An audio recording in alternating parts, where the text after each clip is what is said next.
The magic നോവലിലേക്ക് സ്വാഗതം. Kamala ഗോവിന്ദൻ്റെ അമ്മയ്ക്കായി part 7. Yes, അതാണ് രോഗാവസ്ഥയുടെ അപകടം എന്ന് ഞാൻ പറഞ്ഞത്. അയാളിത് ആരോട് പറഞ്ഞാലും അവരത് വിശ്വസിക്കും. കാരണം നിങ്ങളെക്കുറിച്ച് നിങ്ങളുടെ ഭർത്താവ് കണ്ട കാര്യമാണ് പറയുന്നത്. ആരാണ് അവിശ്വസിക്കുക? നിങ്ങളെ സംബന്ധിച്ചിടത്തോളം അയാളുടെ രോഗത്തിൻ്റെ ഈ ബാഹ്യലക്ഷണങ്ങൾ നിങ്ങളുടെ സ്ത്രീത്വത്തെയും ആത്മാഭിമാനത്തെയും ചോദ്യം ചെയ്യുന്ന സംശയരോഗമാണ്. അതുകൊണ്ടാണ് നിങ്ങൾ വേഗം തിരിച്ചറിഞ്ഞതും ഭർത്താവിനെ രക്ഷിക്കണമെന്ന് പറഞ്ഞ് എൻ്റെ കൺസൾട്ടിംഗ് ടൈം അല്ലാഞ്ഞിട്ട് പോലും ഹൃദയവേദനയോടെ ഓടി വന്നത്. അതാണ് ഞാൻ പറഞ്ഞത് യു ആർ ലക്കി എന്നു. ഡോക്ടർ തുടർന്നു. കാരണം നിങ്ങൾ ഇതുവരെ പറഞ്ഞ ലക്ഷണങ്ങൾ വെച്ച് നോക്കിയാൽ രോഗം അയാളിൽ ഒരുപാടൊന്നും മൂർച്ഛിച്ചിട്ടില്ല. ശ്രദ്ധയോടെ ട്രീറ്റ്മെൻറ്റ് നടത്തിയാൽ അയാളെ നിങ്ങൾക്ക് രക്ഷിച്ചെടുക്കാം. ഒട്ടും വൈകിട്ടില്ല. ഈശ്വര, രാധിക നെഞ്ചിൽ കൈവച്ചു. ഞാൻ എന്താ ഡോക്ടർ വേണ്ടത്? പറയൂ, അതുപോലെ ചെയ്യാം. എങ്ങനെയാണ് ഇതിൻ്റെ ട്രീറ്റ്മെൻറ്റ്? അവൾ ഉദ്യോഗത്തോടെ ചോദിച്ചു. വല്ലാത്ത ഉത്കണ്ഠയും ടെൻഷനും അതായിരിക്കും അവർക്ക് മുൻപിൽ നിൽക്കുക. അത് രണ്ടും ആദ്യം കുറയ്ക്കണം, ഡോക്ടർ പറഞ്ഞു. അതെങ്ങനെയാണ് ഡോക്ടർ? ഷോക്ക് കൊടുത്തിട്ടോ? രാധിക ഭീതിയോടെ അതിലേറെ സങ്കടത്തോടെ ചോദിച്ചു. ഛേ, ഡോക്ടർ നെറ്റിയിൽ കൈവച്ചു. മെൻ്റൽ രോഗത്തിനുള്ള ഏക ട്രീറ്റ്മെൻറ്റ് ഷോക്ക് അടിപ്പിക്കലാണെന്ന് ആരാണ് നിങ്ങളോട് പറഞ്ഞു തന്നത്? രാധിക മിടയിറക്കി. സിനിമയിലും സീരിയലിലും കണ്ടിട്ടുണ്ട് അല്ലേ? നോക്ക്, സിനിമയിലും സീരിയലിലും കാട്ടുന്നതൊന്നുമല്ല യഥാർത്ഥ ട്രീറ്റ്മെൻറ്റ്. രോഗിയുടെ മനസ്സിൻ്റെ ഉള്ളറയിലേക്ക് കടന്നിട്ടെ മെൻ്റൽ പേഷ്യൻറ്റിന് ഡോക്ടർ ട്രീറ്റ്മെൻറ്റ് നിശ്ചയിക്കും. ഡോക്ടർ തുടർന്നു. ടെൻഷൻ കുറയ്ക്കാനുള്ള ചില മെഡിസിൻസ് ഉണ്ട്, അത് കൊടുക്കാം. പോരെങ്കിൽ സൈക്കോ തെറാപ്പി, ബിഹേവിയർ തെറാപ്പി, അങ്ങനെ ചില മെത്തേഡുകൾ വേറെയുണ്ട്. രാധികയ്ക്ക് ആശ്വാസമായി. ഷോക്ക് ട്രീറ്റ്മെൻറ്റ് വേണ്ടല്ലോ, അവൾ തെല്ലാവേശത്തോടെ പറഞ്ഞു. ഡോക്ടർ, ആ മെഡിസിൻ തന്നേക്ക്, കൊടുക്കേണ്ട വിധവും പറഞ്ഞേക്ക്, ഞാൻ കൊടുത്തോളാം.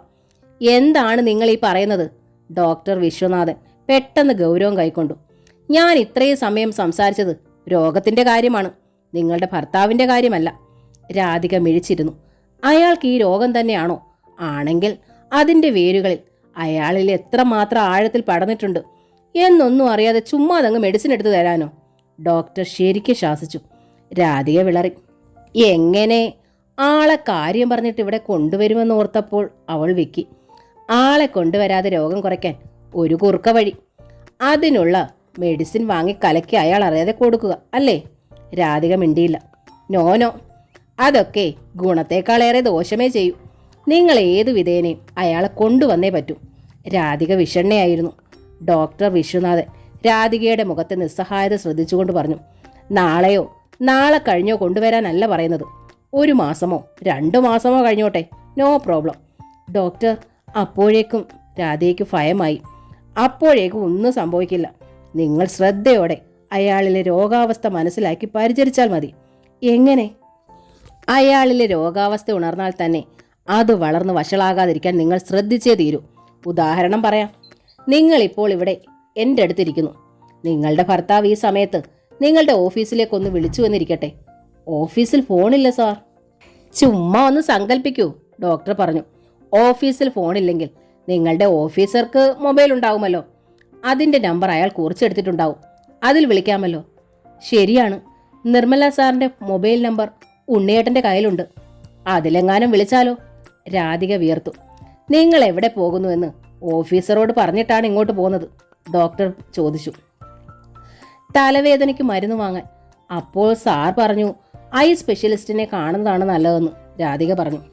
യെസ്, നിങ്ങളുടെ ഭർത്താവ് വിളിച്ചാൽ ഓഫീസർ അത് തന്നെ പറയും. അവിടെ വരെ നോ പ്രോബ്ലം. പക്ഷേ വൈകുന്നേരം വീട്ടിലെത്തിയാൽ ആദ്യം അയാൾ കൈ നീട്ടും. നിങ്ങൾ കണ്ട ഡോക്ടറുടെ പ്രിസ്ക്രിപ്ഷന് വേണ്ടിയാവും. അത് നിങ്ങൾ കാട്ടിയില്ലെങ്കിൽ പ്രോബ്ലം തീർന്നു. അയാളുടെ ടെമ്പറേച്ചർ സ്കെയിൽ താനിയെ താഴുന്നു. പക്ഷേ അങ്ങനെയൊന്നും നിങ്ങളുടെ കയ്യിലില്ലെങ്കിലോ? നിങ്ങൾ ഓഫീസറോട് പറഞ്ഞത് കള്ളമാണെന്ന് തെളിയും. അതോടെ ഉച്ച സമയത്തെ ഇൻ്റർവെല്ലിന് നിങ്ങൾ എവിടെ പോയതാകും എന്ന അയാളുടെ തലച്ചോറ് അന്വേഷിച്ചു തുടങ്ങും. ബാക്കി ഞാൻ പറയണ്ടല്ലോ. പറയേണ്ട, ശിവതാണ്ഡവമാവും. പിന്നെ വെറും താണ്ഡവമല്ല, സംഹാര താണ്ഡവം. അതുകൊണ്ട് നിങ്ങൾ ശ്രദ്ധിക്കുക. നിങ്ങളുടെ സത്യമല്ല അയാളുടെ സത്യം, അതെപ്പോഴും ഓർമ്മിപ്പിക്കുക. അതുകൊണ്ട് തന്നെ അയാളുടെ സത്യം അയാൾക്ക് ബോധ്യപ്പെടും വിധം കൃത്യമായ തെളിവുകൾ എപ്പോഴും കരുതി വെച്ചുകൊണ്ടേ അയാളെ നിങ്ങൾ നേരിടാവൂ. മനസ്സിലായല്ലോ? ഡോക്ടർ ചോദിച്ചു. അതായത് ഇന്ന് വൈകുന്നേരം ചോദിച്ചാൽ കാണിക്കാൻ തക്ക വിധം ഒരു പ്രിസ്ക്രിപ്ഷൻ എൻ്റെ കയ്യിലുണ്ടായിരിക്കണം അല്ലേ? രാധിക ചോദിച്ചു. Yes, I mean it. തലവേദനയ്ക്കുള്ളൊരു മെഡിസിന് ഡോക്ടർ തന്നെ കുറിച്ച് തന്നാൽ? രാധിക മടിച്ചു പറഞ്ഞു. നോ നോ, അത് കള്ളത്തരമാണ്. ഞാൻ പറഞ്ഞില്ലേ നിങ്ങളുടെ സത്യമല്ല അയാളുടെ സത്യമെന്ന്. ആ പ്രിസ്ക്രിപ്ഷൻ നോക്കിയിട്ട് ഭാര്യയെ ചികിത്സിച്ച ഡോക്ടറെ ഒന്ന് കണ്ടു കളയാമെന്ന് അയാൾക്ക് തോന്നിയാലോ? ഇവിടെ വരുമ്പോൾ ഒന്നാമത് ഞാൻ തലവേദനയ്ക്ക് ട്രീറ്റ്മെൻറ്റ് എടുക്കുന്ന ഡോക്ടറല്ല, രണ്ടാമത് ഞാൻ പുരുഷനും. പോരെ പൊടി പൂരത്തിന് വെടിക്കെട്ട് പൊട്ടാനത് പോരെ? മൈന്യൂട്ട് പോയിന്റിലൂടെ പോലും മൈനസായി ചിന്തിക്കാൻ ശ്രമിക്കുന്ന ആളിനെ നമ്മൾ നേരിടേണ്ടത് എല്ലാം പ്ലസ് ആയിട്ട് തന്നെ വേണം. ഇവിടെ നിന്നിറങ്ങിയാൽ അടുത്ത ജംഗ്ഷനിൽ മരിയൻ മിഷൻ ഹോസ്പിറ്റലുണ്ട്. OP ടൈം കഴിഞ്ഞിട്ടില്ല. സാരമില്ല, കാഷ്വാലിറ്റി ഉണ്ട്. നിങ്ങൾക്ക് തലവേദനയാണെന്ന് തന്നെ പറയുക. അവർ കൺസൾട്ടിങ് ചീട്ട് തരും, മെഡിസിനും തരും. നിങ്ങളുടെ ഭർത്താവ് വെരിഫിക്കേഷന് വന്നാലും ക്ലിയർ. പോരെ? രാധിക തലയാട്ടി. ഡോക്ടർ പറഞ്ഞത് വ്യക്തമായി തന്നെ ഉൾക്കൊള്ളുകയായിരുന്നു അവൾ. നിങ്ങളുടെ ഭർത്താവ് ഒരു രോഗിയാണ്. ആ ചിന്ത എപ്പോഴും നിങ്ങളിലുണ്ടാവണം. അയാളുടെ പ്രവൃത്തികളിലെ ദൂഷ്യവശങ്ങൾ അയാളിലെ രോഗാവസ്ഥയുടെ സങ്കടങ്ങളാണെന്ന് നിങ്ങൾ തിരിച്ചറിയണം. ക്ഷമയോടെ സഹാനുഭൂതിയോടെ അയാളെ സ്നേഹിച്ച് പരിചരിക്കണം. അയാളുടെ വിശ്വാസം നേടണം. എന്നിട്ട് മെല്ലെ മെല്ലെ പരിശ്രമിച്ച് നോക്കൂ. ഒരു പക്ഷേ ഭാഗ്യമുണ്ടെങ്കിൽ അയാൾ നിങ്ങളോടൊപ്പം എൻ്റെ അടുത്ത് വരാൻ സമ്മതിച്ചേക്കാം. രാധിക സമ്മതിച്ചു. ഒടുവിൽ ഡോക്ടറോട് യാത്ര പറഞ്ഞ് അവൾ പുറത്തേക്കിറങ്ങിയതും വിങ്ങിപ്പൊട്ടി കരഞ്ഞുപോയി. അതുവരെ അടക്കിപ്പിടിച്ച കണ്ണീർ അണക്കെട്ട് ഒറ്റ നിമിഷം കൊണ്ട് പൊട്ടിയതുപോലൊരു കുതിച്ചുതാട്ടം. രാധിക ആ ഗേറ്റിൻ്റെ ഭാഗത്തേക്ക് നീങ്ങി നിന്നു. എന്നിട്ട് വിങ്ങി വിങ്ങി കരഞ്ഞു, ആരും കാണാതെ. കണ്ണീരൊട്ടന്നടങ്ങിയപ്പോൾ രാധിക അറിഞ്ഞു ഇപ്പോൾ ശരിക്കും തലവേദനിക്കുന്നുവെന്ന്. തലയുടെ അകവും പുറവും ഒരുപോലെ പൊട്ടിപ്പിളരുകയാണെന്ന്. അവൾ കാലുകൾ നീട്ടി നീട്ടി വെച്ചത് മരിയൻ മെഡിക്കൽ സെന്റർ ലക്ഷ്യമാക്കി തന്നെയാണ്. വൈകുന്നേരം കൃഷ്ണനുണ്ണി മുറ്റത്ത് വന്ന് മുറിക്കുള്ളിലേക്ക് കയറിയതും രാധിക അയാൾക്ക് ഇഷ്ടപ്പെട്ട പാകത്തിന് ആവി പറക്കുന്ന ചായയുമായി അരികെ ചെന്നു. അവൾ തന്നെ അയാളുടെ ഷർട്ടിന്റെ ബട്ടൺ ഊരിക്കൊടുത്തു. ദാ, ചൂട് പോകും മുമ്പ് ചായ കുടിച്ചോളൂ. രാധിക തന്നെ ചായ അയാളുടെ ചുണ്ടത്തേക്ക് വെച്ചു കൊടുക്കുമ്പോൾ അവളുടെ മുഖത്ത് അയാളോടുള്ള സ്നേഹം തിങ്ങി നിറഞ്ഞു നിന്നിരുന്നു. നീ ഇന്ന് കൂടുതൽ സുന്ദരിയായതുപോലെ തോന്നുന്നല്ലോ രാധേ. തെളിഞ്ഞ മുഖത്തോടെ കൃഷ്ണനുണ്ണി അവളുടെ ചുണ്ടത്തൊന്നു തൊട്ടു. ഉണ്ണിയേട്ടന്റെ മനസ്സിൽ സ്നേഹം നിറഞ്ഞു നിൽക്കുക, അതുകൊണ്ട് തോന്നുന്നതാ. രാധിക നേരിയ ലജ്ജ ഉരണ്ട മന്ദഹാസത്തോടെ പറഞ്ഞു. കൃഷ്ണനുണ്ണിയുടെ മുഖം പൂർവാധികം തെളിഞ്ഞു. ചായ കുടിച്ചു കഴിഞ്ഞ് ആ ചൂടോടെ അയാൾ രാധികയെ ചേർത്ത് പിടിച്ചു. സ്നേഹാധിക്യത്തോടെ ഒരു ചുംബനം. ഒഴിഞ്ഞ ഗ്ലാസുമായി തിരികെ വരുമ്പോൾ രാധിക അടുക്കളപ്പുറത്തെ റബ്ബർ ഷീറ്റ് വിരിക്കുന്ന ചെറിയ ഷെഡിനടുത്തേക്ക് മാറി നിന്നു. എന്നിട്ട് നെഞ്ച് പൊട്ടിപ്പിടിച്ചവൾ ശബ്ദമില്ലാതെ കരഞ്ഞു. ഡോക്ടർ പറഞ്ഞത് അക്ഷരം പ്രതി ശരിയാണെന്നുള്ള തിരിച്ചറിവ്. തുഷാരയോട് പോലും സങ്കടം പറയാനാവാതെ ഒറ്റയ്ക്ക് കരഞ്ഞു തീർക്കാനുള്ള ശ്രമമായിരുന്നു രാധികയുടേത്. ഉച്ച കഴിഞ്ഞ സമയം. അച്ഛനും അമ്മയും ഓഫീസിലാണ്. തുഷാര അവരുടെ രണ്ടാളിൻ്റെയും വസ്ത്രങ്ങളും തൻ്റെ കുറേ ചുരിദാറുകളും ഒക്കെ എടുത്ത് ഭംഗിയായി അയൺ ചെയ്യുകയായിരുന്നു. അപ്പോഴാണ് അതിമധുരമായ ശ്രുതിയോടെ ഒരു ഗാനം റബ്ബർ തോട്ടത്തിലൂടെ ഒഴുകിയെത്തിയത്. ഫ്ലൂട്ടിൻ്റെ. ഒറ്റ നിമിഷം കൊണ്ട് അവൾ തിരിച്ചറിഞ്ഞു ആ മുരളീധരൻ ആരെന്ന്. സൂര്യൻ. പറന്നാണവൾ താഴെ മനയുടെ മുറ്റത്തെത്തിയത്. മുറ്റത്തെ കണിക്കൊന്നയുടെ നിഴലിൽ കൊന്നയിൽ ചാരി നിന്നിരുന്ന സൂര്യൻ്റെ ഓടക്കുഴലിലെ നാദവും നിലച്ചു. നിറചിരിയോടെ അവൻ പറഞ്ഞു, എനിക്കറിയാമായിരുന്നു എൻ്റെ ശബ്ദം കേട്ടാൽ തുമ്പിക്കുട്ടി ഓടിയിറങ്ങി വരുമെന്ന്. എന്താ അത്ര തീർച്ച? തുഷാര കുസൃതി ചിരിയോടെ ചോദിച്ചു. നമ്മൾ മനസ്സുകൊണ്ട് എഴുകി ചേർന്ന് ഒന്നായി കഴിഞ്ഞില്ലേ, അതാണ് തീർച്ച. അത് സത്യമല്ലേ? അവൻ നിർവൃതിയോടെ പറഞ്ഞു. ഓമനയും അംബികേച്ചി എവിടെ? അവർ രണ്ടാളും ആറ്റരിയിലേക്ക് പോയി മുങ്ങിക്കുളിക്കാൻ. ആ തക്കത്തിനല്ലേ ഞാൻ നിന്നെ വിളിച്ചത്. സൂര്യൻ പറഞ്ഞു. നിന്നെ എന്ന വിളിയും സ്വാതന്ത്ര്യവും തുഷാരയ്ക്ക് ഇഷ്ടമായി. വിളി അസലായിരിക്കുന്നു, തുഷാര കള്ളച്ചിരിയോടെ ചോദിച്ചു. ഈ കുഴലിലൂടെ സൂര്യേട്ടനെ വിളിക്കാൻ എന്നെയും പഠിപ്പിച്ചു തരാമോ? പിന്നെന്താ, ബട്ട് വൺ കണ്ടീഷൻ, അവൻ പറഞ്ഞു. എന്താ, കേൾക്കട്ടെ. ഞാനിങ്ങനെ ഈ കൊന്നയിൽ ചാരി നിൽക്കും, നീ എൻ്റെ നെഞ്ചിലേക്ക് ചേർന്ന് നിൽക്കണം. അങ്ങനെ നിൽക്കുമ്പോൾ ഞാൻ നിന്നെ കെട്ടിപ്പിടിച്ച് ഈ ചുണ്ടിലേക്ക് ഓടക്കുഴൽ വെച്ചു തരും. എന്നെ വിളിക്കാൻ പഠിപ്പിക്കും, ഏറ്റോ? അയ്യടാ, തുഷാര കിണുങ്ങി ചിരിച്ച് തെല്ല് പിന്നോക്കം നീങ്ങി നിന്നു. കയ്യകലത്തിൽ നിന്ന് ഇപ്പോഴേ മാറിയേക്കാം. ആള് മോശമൊന്നും അല്ലെന്ന് എനിക്ക് മനസ്സിലായിട്ടുണ്ട്. അതെങ്ങനെ മനസ്സിലായി? അന്ന് സൂര്യേട്ടൻ്റെ മുറിയിൽ വന്നപ്പോൾ അർച്ചനയാണെന്ന് പറഞ്ഞെന്നെ തുഷാര ലജ്ജയോടെ നിർത്തി. സൂര്യൻ ഉറക്കെ പൊട്ടിച്ചിരിച്ചു. സ്നേഹിക്കുന്ന പെണ്ണ് മുറിയിൽ വരുന്നത് എന്തിനാ? അർച്ചനയ്ക്കാ? പിന്നെ തുഷാര ശുണ്ടിയോടെ പിന്നോക്കം നീങ്ങി. ഞാനെന്ന് ചോദിച്ചാൽ നീ സത്യം പറയുമോ തുമ്പിക്കുട്ടി? സൂര്യൻ തുഷാരയുടെ മുഖത്തേക്ക് നോക്കി. എന്താ? ഇതിനു മുമ്പ് ആരെയെങ്കിലും പറഞ്ഞിട്ടുണ്ടോ നിനക്കെങ്ങനെ അർച്ചന തരാമെന്നു? എന്താ അങ്ങനെ ചോദിച്ചത്? തുഷാര അമ്പരന്നു. അല്ല, നിന്നെ കണ്ടാൽ ആർക്കാ സ്നേഹിക്കാനും ഒരർച്ചന തരാനും തോന്നിപ്പോകാത്തത്? അതാ ചോദിച്ചത്, സൂര്യൻ പറഞ്ഞു. തുഷാരയുടെ മുൻപിൽ മറ്റത്ര ജിതേന്ദ്രന്റെ രൂപം ജീവനോടെ നിന്നു. ജാസ്മിൻ പറഞ്ഞത് ശരിയാണെങ്കിൽ തന്നെ ഒരുപാട് സ്നേഹിച്ചവൻ, വിവാഹം കഴിക്കാൻ കൊതിച്ചവൻ. അല്ല, അങ്ങനെ ഒരാളും നിന്നെ മുൻപ് സ്നേഹിച്ചിട്ടില്ലെന്ന് എനിക്കറിയാം, പെട്ടെന്ന് സൂര്യൻ പറഞ്ഞു. അഥവാ അങ്ങനെ ആരെങ്കിലും നിന്നെ സ്നേഹിച്ചിട്ടുണ്ടെങ്കിലും അതെന്നോട് പറയുകയും വേണ്ട. അതെന്താ? നിന്നെ ഞാനല്ലാതെ മറ്റാരെങ്കിലും ഇഷ്ടപ്പെട്ടിരുന്നു എന്ന് എനിക്ക് ചിന്തിക്കാൻ പോലും ഇഷ്ടമില്ല തുമ്പിക്കുട്ടി. നീ എന്നെ അല്ലാതെ മറ്റൊരാളെ മുൻപ് ഇഷ്ടപ്പെട്ടിരുന്നു എന്നറിഞ്ഞാൽ എനിക്കത് സഹിക്കാൻ പറ്റില്ല. അതാ.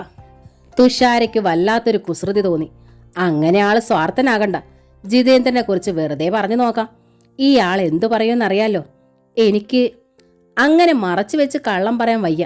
മുൻപ് താമസിച്ചിരുന്ന മാന്താടിക്കരയിൽ വെച്ച് എന്നെ ഒരാൾക്ക് ഇഷ്ടമായിരുന്നു. തുഷാര കുസൃതി ചിരി മറച്ചു വെച്ച് ഗൗരവം നടിച്ചു പറഞ്ഞു. സൂര്യന്റെ മുഖത്തെ തെളിച്ചം കെട്ടു. ആര്? ജിതേന്ദ്രൻ, അതാണ് പേര്. സത്യമാണോ നീ പറയുന്നത്? സൂര്യന്റെ ശബ്ദം കനത്തു. സത്യം. നിനക്കോ? നിനക്ക് അവനെ ഇഷ്ടമായിരുന്നോ? എനിക്കും ഇഷ്ടമായിരുന്നു. എന്നിട്ട് പിന്നെന്താ അവനെ വിട്ട് നീങ്ങു പോന്നത്? അച്ഛൻ സമ്മതിക്കില്ലായിരുന്നു ആ ബന്ധം, അതുകൊണ്ട് പോന്നു. തുഷാര ചിരി ഒതുക്കാൻ പാടുപെട്ടു. സൂര്യന്റെ മുഖത്ത് ചുവപ്പ് പടരുന്നത് കണ്ടപ്പോൾ അവൾക്ക് ഏറെ രസം പിടിച്ചു. എന്നിട്ട് നീ പിന്നെ എന്നോട് സ്നേഹം കാട്ടിയത് എന്തിനാ?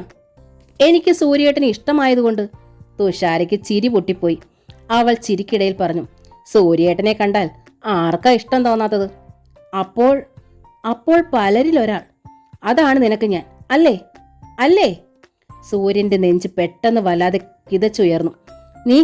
നീ എന്നെ പറ്റിച്ചു. നീ എന്നെ ചതിക്കുമായിരുന്നു, അല്ലേ? അവൾക്ക് നേരെ വിരൽ ചൂണ്ടി നിന്നുകൊണ്ട് വെട്ടി വിറച്ചതുപോലെ സൂര്യനാടി. തൊട്ടടുത്ത നിമിഷം കയ്യിലിരുന്ന ഫ്ലൂട്ട് താഴേക്ക് വീണു. അതിനു മുകളിലേക്ക് അവനും. മണ്ണിൽ കിടന്നവൻ പിടച്ചു. കണ്ണുകൾ തുറിച്ചുന്തി. അയ്യോ എന്റെ അമ്മേ! തുഷാര അലറി വിളിച്ചു.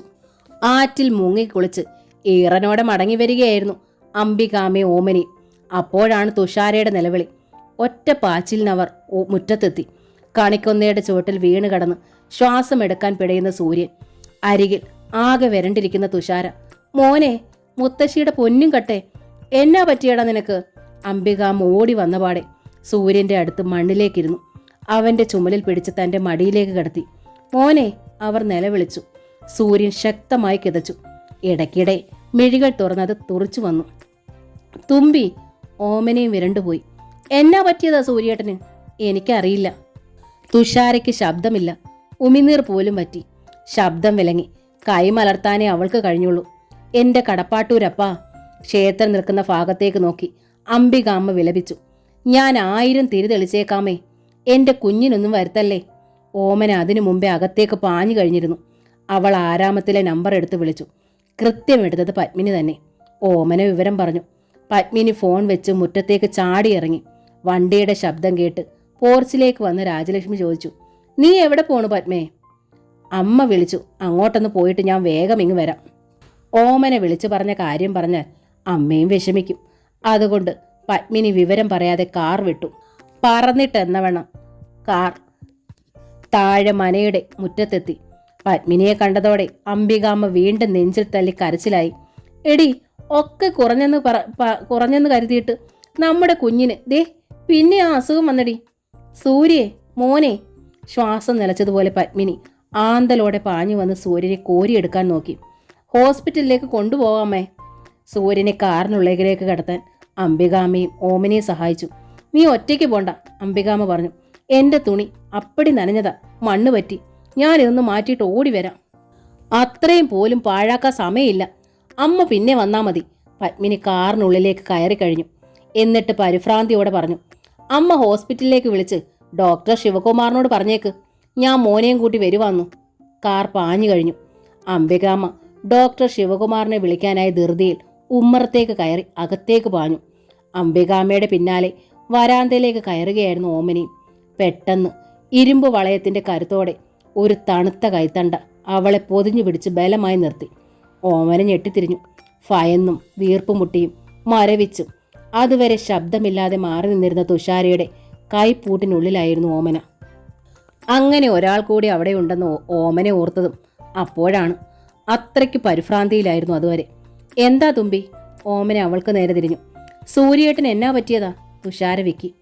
എനിക്കറിയത്തില്ല തുമ്പി. അസുഖം പിന്നെയും വന്നെന്നൊക്കെ പറഞ്ഞല്ലോ അംബികാമ്മച്ചി കരഞ്ഞത്.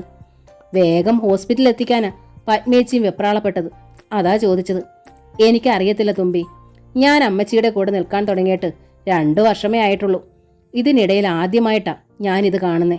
അതിനു മുമ്പ് ഇങ്ങനെ ഉണ്ടായിട്ടുണ്ടോയെന്ന് എനിക്കറിയത്തില്ല. അല്ല, നീ ഇവിടെ തന്നെ നിൽക്കുവാണോടി? ഫോൺ ചെയ്ത് കഴിഞ്ഞ് തിരിച്ചു വന്ന അംബികാമ്മ ഓമനയെ ശാസിച്ചു. അവർ ഈറൻ മാറ്റി ഒരു സെറ്റും മുണ്ടും നേരിയതും വാരി വലിച്ചെടുത്തു കഴിഞ്ഞിരുന്നു.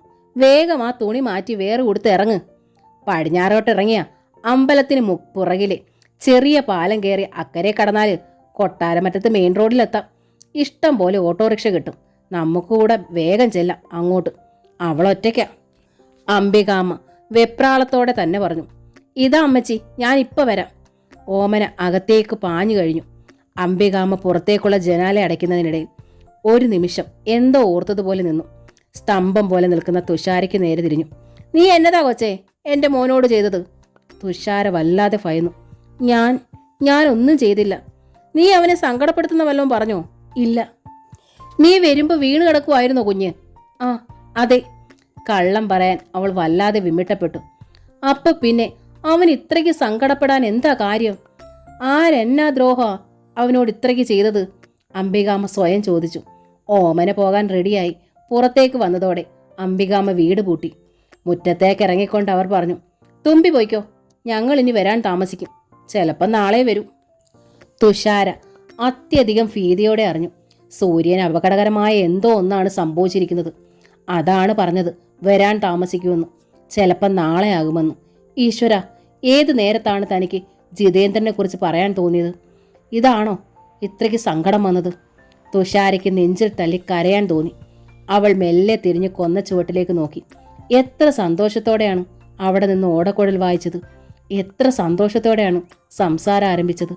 പെട്ടെന്ന് അവൾ കണ്ടു അവിടെ വീണ് കിടക്കുന്ന ഓടക്കുഴൽ. ഓടിച്ചെന്നവൾ അതെടുത്തു. സൂര്യേട്ടൻ വീണപ്പോൾ താഴെ പോയതാണ് ഈ ഓടക്കുഴലും. അവൾ അത് നെഞ്ചോട് ചേർത്ത് പിടിച്ചു. എന്നിട്ട് സാന്ത്വനം പോലെ വിരൽത്തുമ്പ് അതിൽ ഓടിച്ചുകൊണ്ട് മന്ത്രിച്ചു. എനിക്ക് സൂര്യേട്ടൻ പലരിലൊരാളല്ല, ഒരേ ഒരാൾ മാത്രമാണ്, ഒറ്റയാൾ. അങ്ങനെ തന്നെ ആ ഓടക്കുഴൽ നെഞ്ചിൽ ചേർത്ത് പിടിച്ച് കൈകൂപ്പിക്കൊണ്ട് അവൾ പ്രാർത്ഥിച്ചു. എൻ്റെ കടപ്പാട്ടൂരപ്പ കാത്തോളണേ, എൻ്റെ സൂര്യേട്ടൻ ഒന്നും വരുത്തല്ലേ. 12 ദിവസം മുങ്ങിക്കുളിച്ചീറനോടെ ഞാൻ വിളക്ക് തെളിച്ചേക്കാമേ, കൂടെ ഉണ്ടാകണേ. നെഞ്ചു പൊട്ടുന്ന വേദന പ്രാർത്ഥനയായി. മരിയൻ ഹോസ്പിറ്റലിലെ ഇൻറ്റൻസീവ് കെയർ യൂണിറ്റിൽ കിടക്കുന്ന സൂര്യൻ്റെ പൾസ് മോണിറ്ററിൽ ശ്രദ്ധയോടെ വീക്ഷിച്ചിരുന്ന ഡോക്ടർ ശിവകുമാർ പെട്ടെന്ന് ദീർഘമായൊന്ന് നിശ്വസിച്ചു. വിയർത്തിരുന്ന നെറ്റിയിലെ ചുളിവുകൾ നേരെയായി. പൾസ് നോർമൽ സ്റ്റേജിലേക്ക് പെട്ടെന്ന് വന്നുകൊണ്ടിരിക്കുന്നു. Thanks God. ഡോക്ടർ ശിവകുമാർ പിറുപിറുത്തു. ഏറെ നേരം കഴിഞ്ഞാണ് അദ്ദേഹം ഡ്യൂട്ടി റൂമിലേക്ക് വന്നത്. പുറത്ത് പത്മിനിയും രഘുനന്ദനും ജീവചവം പോലെ ഇരിക്കുന്നു. അംബികാമ്മയും രാജലക്ഷ്മിയും ഓമനയും അതേ അവസ്ഥയിൽ തന്നെ അരികിലുണ്ട്. ഡോക്ടർ ശിവകുമാർ രഘുനന്ദനെയും പത്മിനിയെയും അകത്തേക്ക് വിളിപ്പിച്ചു. ഡോക്ടർ, എൻ്റെ കുഞ്ഞ്. അകത്തേക്ക് കയറിയെന്ന് പത്മിനി വിങ്ങിപ്പൊട്ടി. ഹേയ്, കരയുന്നത് എന്തിന്? ഒന്നും ഭയപ്പെടാനില്ല. Now he's under normal stage, doctor Sivakumar പറഞ്ഞു. എനിക്ക് എൻ്റെ മോനെ ഒന്ന് കാണണം ഡോക്ടർ, പത്മിനി പറഞ്ഞു. കാണാം, അല്പം കഴിഞ്ഞിട്ട്, ഡോക്ടർ പറഞ്ഞു. ഞാനൊരു സെഡേഷൻ കൊടുത്തിരിക്കുകയാണ്, അവൻ ഉറങ്ങട്ടെ. ഡോക്ടർ ശിവകുമാർ തെല്ല് ഗൗരവത്തോടെ പറഞ്ഞു. നിങ്ങൾ 2 ആളും സമാധാനമായിരിക്കൂ, എനിക്ക് സംസാരിക്കാനുണ്ട്. മരിയൻ ഹോസ്പിറ്റലിലെ വിദഗ്ധനായ കാർഡിയോളജിസ്റ്റാണ് ഡോക്ടർ ശിവകുമാർ. 50നോടടുത്ത പ്രായം. വർഷങ്ങളായി ഡോക്ടർ ശിവകുമാർ രഘുനന്ദനന്റെ കുടുംബ സുഹൃത്താണ്. രഘുനന്ദനൻ നേരിയ ഭയത്തോടെ ഡോക്ടറുടെ മുഖത്തേക്ക് നോക്കി. എന്താ ഡോക്ടർ, എൻ്റെ മോന് സീരിയസ് ആയി എന്തെങ്കിലും? ഡോക്ടർ മൗനം. ഇനി ഈ അസുഖം ഉണ്ടാവില്ലെന്ന് നമ്മളൊക്കെ കരുതിയിട്ട് ഇപ്പോൾ വീണ്ടും. രഘുനന്ദനന് കൂടുതൽ വെപ്രാളമായി. ഇതിപ്പോൾ 4 വർഷം കൂടിയിട്ടാണല്ലേ? ഡോക്ടർ ശിവകുമാർ ആലോചനയോടെ ചോദിച്ചു. അതെ. രഘുനന്ദന് ശ്വാസം തെങ്ങി. ഇങ്ങനെ ഇൻറ്റൻസീവ് കെയർ യൂണിറ്റിൽ കയറുന്നതും ആദ്യമായിട്ടാണ്. യെസ്, ഇത്രയും കോംപ്ലിക്കേറ്റഡ് സ്റ്റേജ് ഇത് ആദ്യമായിട്ടാണ്. ഇവിടെ കൊണ്ടുവന്നപ്പോൾ സത്യത്തിൽ ഞാനും വരണ്ടു. അല്പം കൂടി വൈകിപ്പോയിരുന്നെങ്കിൽ ശരിക്കും അപകടം. ഡോക്ടർ ശിവകുമാർ രണ്ടുപേരെ മാറി മാറി നോക്കി. കർശനമായിരുന്നു ഡോക്ടറുടെ സ്വരം. അവന് സങ്കടമുണ്ടാക്കുന്ന ഒന്നും പാടില്ലെന്ന് കഴിഞ്ഞ തവണ വന്നപ്പോൾ ഞാൻ കർശനമായി പറഞ്ഞിരുന്നതാണല്ലോ. പിന്നെന്തു പറ്റി ഇപ്പോൾ? ഇത്രയേറെ ഹർട്ട് ചെയ്ത് ഇൻറ്റൻസീവ് കെയർ യൂണിറ്റിൽ കയറാൻ തക്കവണ്ണം എന്ത് പ്രശ്നമാണ് ഉണ്ടായത്? ഞാൻ വിവരമറിഞ്ഞ ഓഫീസിൽ നിന്ന് നേരെ ഇങ്ങോട്ട് വരികയായിരുന്നു, രഘുനന്ദനൻ പറഞ്ഞു. അയാൾ പത്മിനിയെ നോക്കി. കൃത്യമായി അറിയില്ല ഡോക്ടർ. മുത്തശ്ശിയെ കാണണമെന്ന് പറഞ്ഞ് മോൻ ഉച്ച കഴിഞ്ഞപ്പോൾ പോയതാണ്. അമ്മ വീട്ടിലുണ്ടായിരുന്നില്ല. വരുമ്പോൾ മുറ്റത്ത് മോൻ വീണ് കിടക്കുകയായിരുന്നു. അമ്മ എന്നെ വിളിച്ചു. അത്രേ എനിക്കറിയൂ. ഡോക്ടറുടെ നെറ്റി ശക്തമായി ചുളിഞ്ഞു.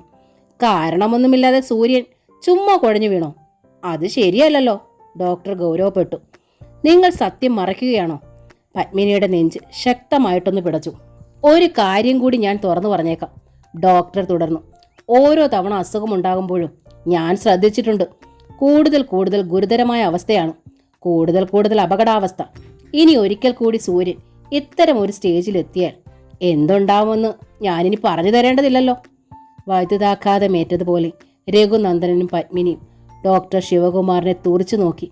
ശബ്ദമില്ലാതെ മരവിച്ച്. സൂര്യേട്ട, ഹൃദയത്തോട് ചേർത്ത് ആ ഓടക്കുഴൽ വെച്ചുകൊണ്ട് തുഷാര വിളിച്ചു. അതിനോടായി തന്നെ തുടർന്നു. സുഖമായെന്നറിഞ്ഞു, വീട്ടിൽ വന്നെന്നു അറിഞ്ഞു. പക്ഷേ ഞാൻ എങ്ങനെ ഒന്ന് കാണണേ? ഞാൻ ഓടിയെങ്ങു വരട്ടെ? താഴെ മനയുടെയും തങ്ങളുടെ റബ്ബർ തോട്ടത്തിൻ്റെയും അതിരിങ്കലുള്ള കുത്തുകല്ലിൽ കയറിയിരിക്കുകയാണ് തുഷാര. രാധികയും കൃഷ്ണനുണ്ണിയും ഓഫീസിലാണ്. ഒറ്റയ്ക്ക് വീട്ടിലിരുന്നപ്പോൾ തുഷാരയ്ക്ക് സങ്കടം പെരുത്തു. 3-4 ദിവസമായി സൂര്യനെ കണ്ടിട്ട്. ഓമനയും അംബികാമ്മയും പോലും സൂര്യനോടൊപ്പം ആരാമത്തിലാണ്. അല്ലെങ്കിൽ ഓമനെ കൂട്ടുപിടിച്ചെങ്കിലും ഒന്ന് അവിടെ വരെ പോകാമായിരുന്നു. തുമ്പി! അപ്പോഴാണ് തൊട്ടു പിന്നിൽ ആ വിളി. തുഷാര ഞെട്ടി ഉണർന്നു. തൊട്ടു പിന്നിൽ പത്മിനി, സൂര്യേട്ടന്റെ അമ്മ. ഭീതിയോടെ തുഷാര വേഗം ഓടക്കുഴൽ പിന്നിൽ ഒളിപ്പിച്ചു. പത്മിനി ഗൗരവത്തോടെ കൈ നീട്ടി. ഒളിപ്പിക്കണ്ട, ഇങ്ങു തരൂ. തുഷാര അനങ്ങിയില്ല. ഓടക്കുഴൽ കൊടുത്തതുമില്ല. കൊടുക്കില്ലെന്ന ഒരു ദൃഢനിശ്ചയം അവളുടെ മുഖത്തുണ്ടായിരുന്നു. നിന്നോടിത് വാങ്ങിക്കൊണ്ടുവരാൻ സൂര്യ വിട്ടതാണെന്നെ, പത്മിനി പറഞ്ഞു. സൂര്യേട്ടൻ വിട്ടതാണെന്നോ തന്നോടിത് വാങ്ങാൻ? സങ്കടം കൊണ്ട് നെഞ്ചു നിറഞ്ഞു. തുഷാരയുടെ മിഴികളിലൂടെ തുളുമ്പി മുഖത്തു വീണു. മഞ്ഞിൻ കണികളിൽ പറ്റിപ്പിടിച്ചിരിക്കുന്ന ചെമ്പനീർ പൂവിതള പോലെ. പത്മിനി ഒട്ടും അറിഞ്ഞില്ല. എൻ്റെ മോന് നീയുമായിട്ട് എന്താ ബന്ധം? തുഷാരയുടെ മിഴികളിൽ നടുക്കം പാറി. എനിക്കറിയാം, എൻ്റെ മോനിങ്ങനെ പെട്ടെന്ന് നടുങ്ങി വീഴാൻ കാരണം നീയാണെന്ന്. പത്മിനി വിരൽ ചൂണ്ടി. ഓമന വന്ന് ഫോണിൽ വിളിച്ചപ്പോൾ തന്നെ പറഞ്ഞിരുന്നു, വീണ് കിടന്ന സൂര്യയുടെ അടുത്ത് നീ ഉണ്ടായിരുന്നെന്ന്. പക്ഷെ ഞാനത് ആരോടും പറഞ്ഞിട്ടില്ല. അവൻ്റെ അച്ഛനോടും, എന്തിന് ഡോക്ടറോട് പോലും. പത്മിനി ഉറച്ച സ്വരത്തിൽ പറഞ്ഞു. എൻ്റെ മോന് അസുഖം ഉണ്ടായപ്പോൾ അവൻ്റെ പെണ്ണിൻ്റെ അടുത്തായിരുന്നു എന്ന് ഡോക്ടർ പോലും അറിയുന്നത് എനിക്കിഷ്ടമായിരുന്നില്ല. ഇപ്പോൾ വീഴുമെന്ന മട്ടിൽ വിറങ്ങലിച്ചു മിഴിച്ചു നിന്ന് തുഷാര. നീ ഇങ്ങനെ മിണ്ടാതെ നിന്നാൽ പറ്റില്ല. പറയണം, പറഞ്ഞേ തീരൂ. എൻ്റെ മോൻ അന്ന് എന്തു പറ്റി? എങ്ങനെയാണ് അവൻ കുഴഞ്ഞു വീണത്? എന്നോട് നീ സത്യം മാത്രമേ പറയാവൂ. പത്മിനി കൂടുതൽ കർക്കശയായി. തുഷാര ശബ്ദം വീണ്ടെടുക്കാൻ ശ്രമിച്ചുകൊണ്ട് മെല്ലെ പറഞ്ഞു. ഞാൻ സത്യം മാത്രമേ പറയൂ പത്മേച്ചി. തുഷാരയുടെ മിഴികളിൽ വീണ്ടും തൂകി. പക്ഷേ ഞാൻ ഇന്ന് സൂര്യേട്ടനോടൊരു കള്ളം പറഞ്ഞു. അതാണ് അങ്ങനെ സംഭവിച്ചത്. കള്ളമോ? എന്ത് കള്ളം? സൂര്യേട്ടൻ എന്നോട് ചോദിച്ചു മുൻപ് എനിക്ക് ആരോടേലും ഇഷ്ടമുണ്ടായിരുന്നോന്നു. എനിക്ക് തമാശ തോന്നി. മടിച്ച് തുഷാര പറഞ്ഞു. ഉണ്ടെന്ന് ഞാൻ പറഞ്ഞു. പക്ഷേ ഇങ്ങനെ സംഭവിക്കുമെന്ന് എനിക്കറിയില്ലായിരുന്നു. തുഷാര ജിതേന്ദ്രനെ കുറിച്ച് അന്ന് പറഞ്ഞതത്രയും സൂര്യൻ കുഴഞ്ഞു വീണത് മുഴുവൻ വിവരിച്ചു. പത്മിനിയുടെ നെറ്റി ചൊളിഞ്ഞു. സത്യത്തിൽ അങ്ങനെ ഒരു ജിതേന്ദ്രൻ മാന്താടിക്കരയിൽ ജീവിച്ചിരിപ്പുണ്ടോ? അതോ കെട്ടുകഥയോ? കെട്ടുകഥയല്ല, സത്യം. അയാൾക്ക് എന്നോട് ഇഷ്ടവുമായിരുന്നു, തുഷാര പറഞ്ഞു. കുട്ടിക്കോ? എനിക്കിഷ്ടമായിരുന്നില്ല. അതെന്താ? എനിക്കിഷ്ടമായിരുന്നില്ല, അത്ര തന്നെ. കാരണം എന്തെന്ന് എനിക്കും അറിയില്ല. അപ്പോൾ എൻ്റെ സൂര്യയോട് നീ എങ്ങനെ ഇത്ര പെട്ടെന്ന് ഇത്രയേറെ അടുത്തു? എനിക്കതും അറിയില്ല, തുഷാര തുറന്നു പറഞ്ഞു. പക്ഷേ എനിക്കിഷ്ടമാണ് ഒരുപാട്. അതെങ്ങനെ വിവരിക്കണമെന്ന് എനിക്കറിയില്ല. നിന്റെ മനസ്സിൽ ഇനി എൻ്റെ സൂര്യയ്ക്കല്ലാതെ മറ്റൊരാൾക്ക് സ്ഥാനം ഉണ്ടാവില്ല എന്നത് തീർച്ചയാണോ? നിശ്ചലമായി നിന്നു തുഷാര. നാവുകൊണ്ടായിരുന്നില്ല അവളുടെ മറുപടി. കണ്ണുകളിൽ നിശ്ചയദാർഢ്യത്തിൻ്റെ ഒരു വല്ലാത്ത തിളക്കം പത്മിനി ആ കൃഷ്ണമണികളിൽ കണ്ടു. പത്മിനിയുടെ മുഖത്തെ മുറുക്കം തെല്ലയഞ്ഞു. എനിക്ക് തൃപ്തിയായി, അവർ തുടർന്നു. എനിക്കറിയാം എൻ്റെ സൂര്യ നിന്നെ എത്രമാത്രം സ്നേഹിക്കുന്നുവെന്ന്. മുൻപ് അവൻ ഒരു പെൺകുട്ടിയുടെ മുഖത്ത് നോക്കുന്നത് പോലും ഞാൻ കണ്ടിട്ടില്ല. പക്ഷേ ഇതാദ്യമായിട്ടൊരു പെണ്ണിനെ, അതും ഇത്ര കുറഞ്ഞ കാലയളവിൽ, എൻ്റെ മോൻ ഇത്രയേറെ സ്നേഹിച്ചു പോയതെങ്ങനെയെന്ന് ഞാൻ തന്നെ അമ്പരക്കുകയാണ്, പത്മിനി തുടർന്നു. അന്ന് അവനെ ഇൻറ്റൻസീവ് കെയർ യൂണിറ്റിലേക്ക് കയറ്റുമ്പോൾ അവൻ്റെ പോക്കറ്റിലുണ്ടായിരുന്നതെല്ലാം തപ്പിയെടുത്ത് സിസ്റ്ററിൻ്റെ കയ്യിൽ തന്നു. കൂട്ടത്തിൽ അവൻ്റെ മൊബൈലും. അവൻ്റെ അച്ഛനെ വിളിക്കാനാണ് ഞാൻ അത് ഓണാക്കിയത്. തെളിഞ്ഞത് നിന്റെ മുഖമായിരുന്നു. തുഷാരയുടെ മുഖം തൊടുത്തു. ഞാൻ ചെക്ക് ചെയ്തു. സ്റ്റോറേജ് നിറയെ നിന്റെ മാത്രം ഫോട്ടോകൾ. വീട്ടിലെത്തിയപ്പോൾ അവനറിയാതെ ഞാൻ ആദ്യമായി അവൻ്റെ മുറി പരിശോധിച്ചു. എനിക്ക് മനസ്സിലായി എൻ്റെ മോൻ്റെ ഓരോ ഹൃദയമിടിപ്പിൽ പോലും നീയുണ്ടെന്ന്. തുഷാര സ്നേഹം തിങ്ങി നിറഞ്ഞ് തുളുമ്പി നിന്നു. അതുകൊണ്ട് തന്നെയാണ് നിന്നെ മറ്റൊരുത്തർ ഇഷ്ടപ്പെട്ടിരുന്നു എന്നറിഞ്ഞപ്പോൾ ആ ഹൃദയമിടിപ്പ് നിൽക്കാൻ ഭാവിച്ചത്. നിൽക്കാൻ ഭാവിച്ചോ? തുഷാര ആന്തലോടെ പത്മിനിയുടെ കൈന്മേൽ കടന്നു പിടിച്ചു. സത്യം, ഞാൻ പറഞ്ഞത് സത്യമാണ്. പത്മിനി അവളുടെ കൈന്മേൽ മുറുകെ പിടിച്ചു. യെസ്, എപ്പോൾ വേണമെങ്കിലും നിലച്ചു പോകാവുന്ന ഒരു ഹൃദയമാണ് എൻ്റെ സൂര്യയുടേത്. തുഷാരയുടെ കൈത്തലം അവരുടെ കൈക്കുള്ളിലിരുന്ന് ചുട്ടുപഴുത്തു. എന്ന് കരുതി എൻ്റെ മോനൊരു ഹൃദ്രോഗിയൊന്നുമല്ല, പൂർണ്ണ ആരോഗ്യവൻ. പക്ഷേ അവനെ അത്യധികം വേദനിപ്പിക്കുന്ന ഒന്നും സഹിക്കാനാവില്ല അവന്. അതാണ് അവൻ്റെ അസുഖം. അതുകൊണ്ട് തന്നെ സൂര്യയുടെ ഇഷ്ടത്തിനെതിരായി ആരാമത്തിൽ ഒരു കാറ്റ് പോലും വീശാറില്ല. അറിയോ കുട്ടിക്ക്? തുഷാരയ്ക്കത് മനസ്സിലായില്ല. 10ാമത്തെ വയസ്സിലാണ് എൻ്റെ മോൻ ആദ്യമായി ഈ രോഗത്തിൻ്റെ സിംറ്റം കണ്ടത്. എക്സാമിന് മാർക്ക് കുറഞ്ഞപ്പോൾ രഘുവേട്ടൻ അവനെ ദേഷ്യപ്പെട്ട് തല്ലി. ആദ്യമായിട്ടായതുകൊണ്ടാവും അവൻ നടുങ്ങി. പിന്നെ കുഴഞ്ഞു വീണു. പിന്നീടും ചില പ്രത്യേക അവസരങ്ങളിൽ അത് ആവർത്തിച്ചപ്പോൾ ഡോക്ടർ ശിവകുമാറിനെ ഞങ്ങൾ കണ്ടു. അവൻ്റെ ഹാർട്ടിനോ ലിവറിനോ ബ്രെയിനിനോ എന്നല്ല, ശരീരത്തിൻ്റെ ഒരു ഭാഗത്തും ഒരു കുഴപ്പമില്ല. എല്ലാം നോർമൽ. പക്ഷേ അത്യന്തം സങ്കടമുണ്ടാക്കുന്ന എന്തുണ്ടായാലും അവൻ കുഴഞ്ഞു വീണു.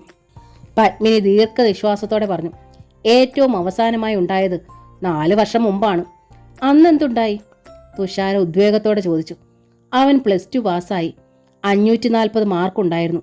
മെഡിസിനോ എഞ്ചിനീയറോ വിടണമെന്നായിരുന്നു രഘുവേട്ടൻ താല്പര്യം. എനിക്കും അതായിരുന്നു ഇഷ്ടം. പക്ഷേ ചിത്രരചനയിൽ ഉപരിപഠനം നടത്താനായിരുന്നു അവന് താല്പര്യം. അത് പറ്റില്ലെന്ന് ഞങ്ങൾ 2 ആളും തീർത്തു പറഞ്ഞു.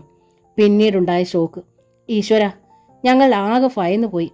അന്ന് ഡോക്ടർ ശിവകുമാർ കർശനമായി പറഞ്ഞിരുന്നു ഇനി ഇങ്ങനെ ഉണ്ടാകാൻ പാടില്ലെന്ന്. അതുകൊണ്ടാണ് ഞാൻ പറഞ്ഞത്.